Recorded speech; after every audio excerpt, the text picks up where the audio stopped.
She never thought I would leave until I was gone. Can we talk?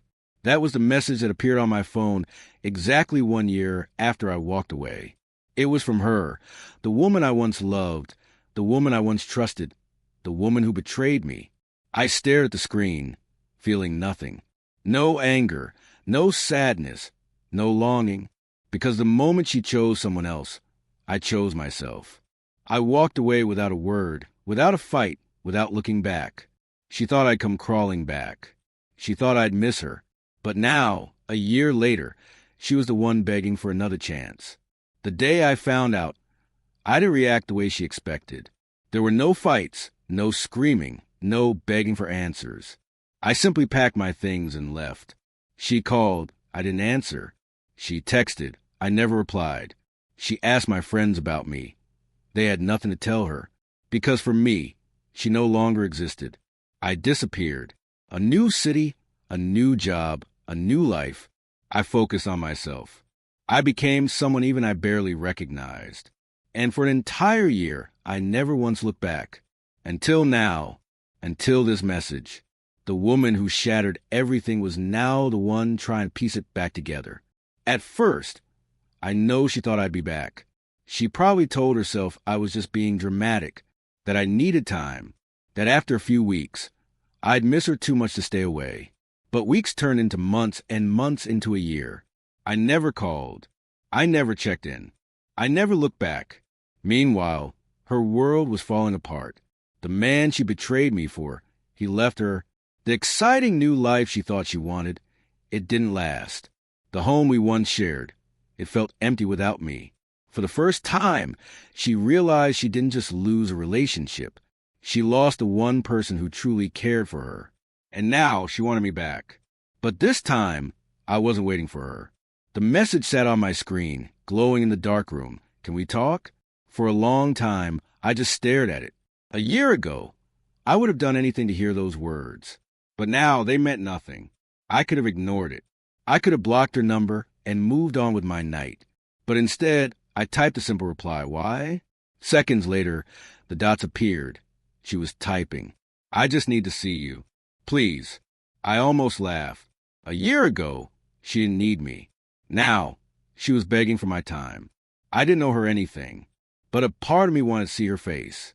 To see the regret, the pain, the realization that she lost me forever. So against my better judgment, I agreed to meet her. The cafe was quiet when I walked in. I spotted her immediately, sitting at a small table in the back, nervously stirring a cup of coffee she hadn't touched. She looked different, not the confident, carefree woman who once told me she had found someone new. Now, she looked tired. Her hair was slightly unkempt, her eyes hollow, dark circles beneath them. She wasn't the woman who broke me anymore. She was the woman broken by her own choices. When she saw me, her lips parted slightly, like she was searching for words. I sat down across from her, waiting. You look good, she said softly, trying to smile. I smirked. I know. Her smile faltered. I needed to see you, she admitted, her voice shaking. I've thought about you every single day. I leaned back, arms crossed. Really? Because when I walked out that door, I don't remember you looking back. She flinched. Tears welled up in her eyes. I made a mistake, she whispered. I thought I wanted something else. But when you left, I realized I had thrown away the best thing in my life. She reached across the table, her fingers trembling. Please, she whispered, tell me there's still a chance. And for the first time, I smiled, because I finally knew she was drowning in the regret she created.